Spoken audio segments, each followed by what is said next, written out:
Like Amir had been watching us from a car and was now peeling out. It was creepy. Him showing up again was almost unhinged, especially after Hunter had made it clear he wasn't wanted. We probably should have taken it more seriously. That kind of behavior was extreme, even for Amir. Instead, we just laughed off his weird fixation and kept partying. That night, after we'd all passed out, I woke up randomly well past midnight. I barely had time to get my bearings when I heard glass breaking from somewhere in the apartment. I bolted upright, checking if anyone else was awake. No one was, probably because we'd all gone to bed hammered. I realized I was the only one who heard it, and if someone had broken in, I was the only one who could act. I didn't have a weapon, so I grabbed an empty wine bottle, took a deep breath, and crept toward the sound. My heart was racing. When I reached the living room, I saw the sliding door to the balcony had been smashed to pieces. A large rock sat in the middle of the floor, surrounded by shards of glass. I didn't need much to know Amir was behind it. I was about to wake my friends when I caught a glimpse of a closet door handle twitching. I froze, more terrified than before. I didn't think Amir had the nerve to go beyond vandalism, and the idea that he'd broken in scared me to death. I was seconds from ripping the closet door open when my instincts stopped me. Instead, I slipped back to the bedroom, woke Hunter, and asked him to back me up. We headed to the living room, but by then the closet door was wide open. I scanned the room frantically but saw no sign of him. Then Hunter reached into the closet and pulled out a huge kitchen knife. I was stunned. Amir had been hiding behind the door with a knife, likely planning to hurt me. He could have killed me if I'd opened that door. It was the most terrifying moment of my life. Hunter and I woke everyone up, and we searched the apartment to confirm Amir was gone. We called the police, but all we got was a report. They said property damage is common during Deltopia, and we were just one of many cases.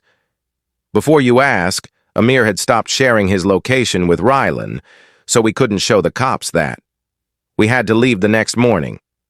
Hunter was uneasy about leaving his sister and her roommates, knowing Amir had already gotten in once. Before we piled into the car, Hunter typed out a long message to Amir. I won't share it here, but you can imagine the tone. The message never went through. Amir had already blocked him. We all checked our phones and realized he'd blocked us too. Over the next few weeks, he went radio silent. It was like he'd vanished. I still can't make sense of it. As bold as Amir acts, he's never been violent. I've always seen him as kind of spineless. He knows where we live, so even now, as I write this, I'm worried he might do something extreme. I'll update if anything happens. My name is Ethan. This happened a while back, but I'd say I recall about 90% of it clearly. It was late April, 1996. I was fresh out of basic training, assigned as a communications specialist at an air base in San Angelo, Texas. Being in Texas was perfect for me. I'm from Mississippi, and I joined the military to get as far from home as I could. I was 24 at the time. My best buddies on base were a guy named Finn and a girl named Lena. We've lost touch since, but back then, we were tight. It was a warm weekend in early April when Finn suggested a day trip to Austin for a break from base life.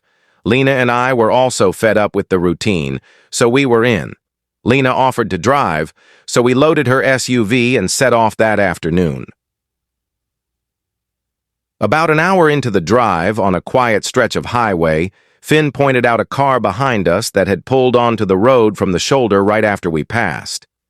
I glanced back and saw a dark SUV, maybe a Tahoe, trailing us at a steady distance. I hadn't noticed it pull out, but on a highway, it wasn't too odd. Then Lena switched lanes to test it, and the SUV followed. She did it again, and it mimicked her move. I was puzzled, but then the SUV flashed its lights, and it clicked. We were being pulled over by an unmarked cop. Lena pulled over, and I watched the vehicle stop behind us. I'm pretty sharp-eyed. My training taught me to process details fast, so I quickly sensed something was wrong. The guy who got out didn't look like any cop I'd seen. He wore all black tactical gear, but nothing marked police. The only semi-official thing was a patch on his sleeve I couldn't read. His behavior was off too. Instead of going to Lena's window, he stood behind the car, studying it. I realized he wasn't just standing there. He was inspecting our stuff through the rear window.